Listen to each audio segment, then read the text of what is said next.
you ever been in places where you felt like God wasn't with you? Yes, I have. Kind of going through a situation now where it just feels like, God, where are you? Um, and if I'm comparing that again to the accident, when you're in the middle of it, it doesn't always feel safe. It doesn't always feel like He's with you. Um, but my feelings don't dictate His presence.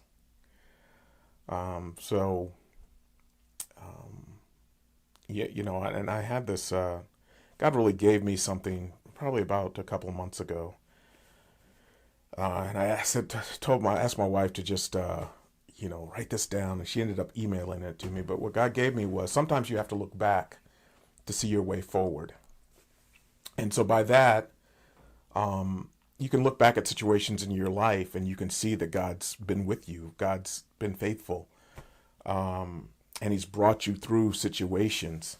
And so, when going through a situation, I can look back and say, well, okay, I've seen that God was faithful in that situation. I've seen His hand. I've seen the miracles in my own life, and so why would He change now?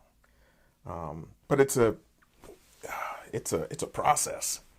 Why do you say that? Well, because we're in these fleshly bodies. We deal with the scriptures talk about the spirit and the flesh, they battle, and so it is.